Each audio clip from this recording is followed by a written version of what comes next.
Dans cet épisode, nous allons voir les meilleures listes du tournoi Ursa GT. Et nous commençons avec un showdown avec à ma gauche le codex Démon du Chaos. Dans cette liste Démon du Chaos, nous avons en QG Be'lakor, avec en pouvoir psychique Shrouded Step et Pole of Despair, un Flux Master, avec les pouvoirs psychiques Gaze of Fate et Treason of Tzeentch. Et enfin pour finir, nous avons le Lord of Change en Seigneur de Guerre, avec comme trait de Seigneur de Guerre Incorporeal Form, en relique The Impossible Robe, en capacité exaltée Master Mutator, et en pouvoir psychique nous avons Infernal Gateway, Bolt of Change et Boon of Change. Du côté des troupes, nous avons une troupe de 10 horreurs roses et deux troupes de 10 horreurs bleues. En élite, nous retrouvons un flammeur exalté, ainsi que 3 unités de 3 flammeurs. Pour finir, nous avons un détachement auxiliaire super lourd, en la compagnie d'un chevalier des spoilers. Nous avons donc en iconoclaste Household le Bolt Tyran, avec la faveur des dieux sombres, Warbone Stalker. De son côté, il est équipé d'un Demon Brace Thermal Cannon, des spoilers Battle Cannon et d'un Diabolus Heavy Stubber,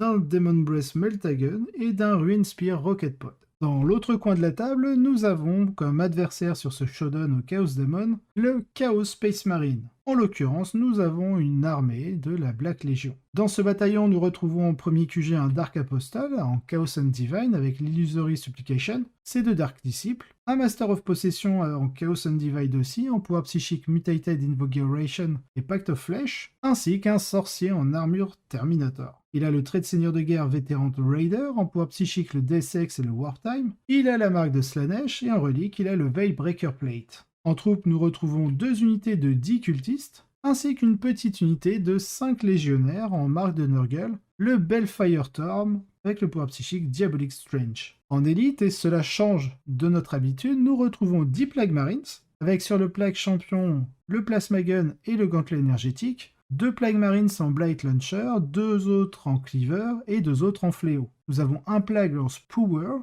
et 2 Meltagun. Comme autre choix d'élite, nous retrouvons aussi 10 rubriques Marines, avec leur Icon of Flame. Sur le sorcier, nous avons le Warp Flame Pistol, en pouvoir psychique, nous avons le Warp Time, et les 9 autres rubriques marines sont en Warp Flammer. Du côté des attaques rapides, nous avons 2 unités de Chaos Biker, une première de 9 avec la marque de Slanesh, la relique de la Black Rune of Damnation, 2 combis Melta. Pour ce qui est de la deuxième unité, nous avons 5 Chaos Biker avec le Chaos Icon, la marque de Tzeentch et les 2 Meltagun. Pour finir avec les attaques rapides, nous retrouvons un petit Chaos Spawn pour garder l'objectif de la zone de déploiement. Pour finir avec ce bataillon, nous retrouvons en soutien une unité de 5 Avoc avec 5 canons laser. Et enfin, dans un détachement Supreme Command, bien entendu, qui dit Black Legion, dit Abaddon, en seigneur de guerre avec ses 3 traits. Tim et Wallace sont 2 vétérans expérimentés du chaos. Et ils ont chacun apporté leur propre style à l'événement. Personnellement, je n'ai pas pu assister à l'événement à cause d'un déménagement juste avant. Alors j'ai pu faire ce qu'il y a de mieux, encourager alternativement mes amis, et parler de leurs problèmes pendant tout le week-end.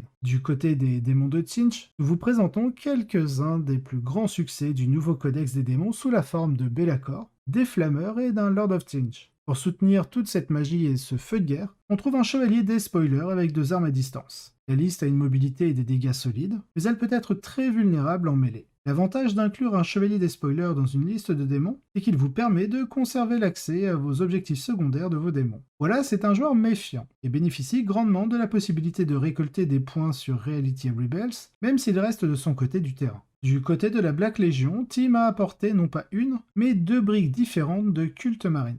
Les Warp Flamer rubriques Marines avec la plaque Veilbreaker permet de se téléporter n'importe où, ont un impact brutal lorsqu'ils reçoivent les relances complètes d'Abaddon. Les plagues marines sont le choix unique de Tim, et honnêtement, je les adore dans cette liste de la Black Legion. Ils ne sont pas aussi durables qu'une brique de Terminator, mais ils sont environ 150 points moins chers, ce qui donne à Tim beaucoup plus de ressources à investir dans d'autres unités. L'avantage d'avoir de grosses briques avec différentes marques est que vous pouvez accéder à une plus grande variété de buffs défensifs. En ayant accès à la fois à Delightful Agonies, Skyline of Fate et Miasma of Pestilence, Tim peut fournir des améliorations de durabilité significatives à 3 unités différentes en même temps, ou faire d'Abaddon une terreur impie si quelque chose comme un Flyrunt avec le Reaper d'Obliterax veut venir frapper. Alors qu'Abaddon dans une liste Black Legion peut être presque invincible dans certains matchs, il est vulnérable face à cette liste démon de Tzeentch. Avec l'accès à des sorts de Mortal Wound ciblés, la mêlée invulnérable de Be'lakor et de nombreux tirs mobiles, Abaddon peut être rapidement éliminé s'il devient trop agressif. Le plus grand facteur décisif était les secondaires. Il m'est obligé de prendre presque toujours un secondaire de kill avec sa liste parce que la situation du secondaire de la Black Legion est plutôt désastreuse. Malheureusement pour Tim, cette liste de démons n'abandonne pas vraiment de points significatifs dans une seule catégorie. Comme les démons prennent toujours Reality Rebels et peuvent marquer 15 points sans traverser le milieu de la table, Tim a beaucoup de pression pour faire bouger sa Black Legion. La liste des démons a beaucoup de mobilité pour appliquer des dégâts là où la liste de la Black Legion est faible en essayant de pousser en avant. Si les bikers sont éliminés, alors la liste de la Black Legion est largement limitée à une infanterie mobile de 5 à 6 pouces. Je soupçonne qu'un grand Infernal Gateway du Lord of Change a également fait la différence dans ce match. La liste de la Black Legion veut faire une boule au sang. Cela signifie que si Tim fait une petite erreur de positionnement avec son unité, ce qui peut facilement arriver dans le dernier tour d'un GT, à cause de la fatigue, un Lord of Change avec +2 ou +3 au lancer peut facilement exploser 15 blessures mortelles dans le château de Tim.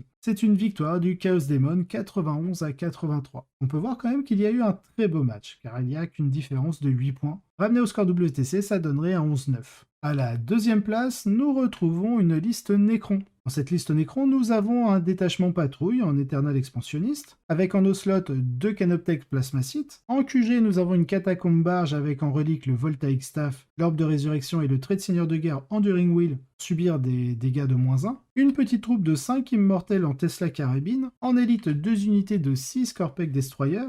En soutien, une unité de 6 Locust Destroyer Ghost Cannon, ainsi qu'un Locust Heavy Destroyer et son Ghost Destructor. Ensuite, nous avons un détachement Outrider, avec en QG un Chronomancer, la relique de Voile des Ténèbres, ainsi qu'Illumineur Zeras. En élite, nous avons une petite Canoptech Spider. En attaque rapide, 2 grosses unités de Canoptech Scarab Swarm, une unité de 9 et une de 8, ainsi que 2 petites unités low cost de Tombblade en Particle Beamer. Bien entendu, comme toute liste Necron qui se respecte, même si celui-ci a perdu le mot-clé corps, nous avons le Roi du Silence en Seigneur de Guerre avec son trait de Seigneur de Guerre, The Triarch Will. Je tiens également à féliciter Alex Stamathieu qui a remporté l'événement avec ses Necrons. Je ne les ai pas choisis pour l'épreuve de force, le Showdown, parce que nous sommes tous fatigués d'entendre parler des listes de Necrons d'objectifs sécurisés avec des destroyers Scorpec. Et c'est un joueur vraiment excellent qui a eu une tonne de succès avec sa liste. Nous nous sommes souvent entraînés au cours des mois et nous nous sommes mutuellement améliorés en tant que joueurs. Pour tous ceux dont l'objectif est de s'améliorer en tant que joueur de 40K, le conseil le plus important que je puisse vous donner est de trouver un bon partenaire d'entraînement et de vous concentrer sur l'apprentissage plutôt que sur la victoire lorsque vous jouez. Pour débriefer la liste, nous avons une liste d'objectifs sécurisés avec 2 unités de Scorpec, axées sur la mobilité et le tir, qui privilégie les Tombblade et les Scarabs avec une catacombe commande barge au lieu des constructions traditionnelles axées sur la mêlée, bien qu'il y ait aussi beaucoup de Scorpec, en l'occurrence 2 unités de 6. Passons au rest of the best. Deuxième place, nous avons Wallace O'Neill en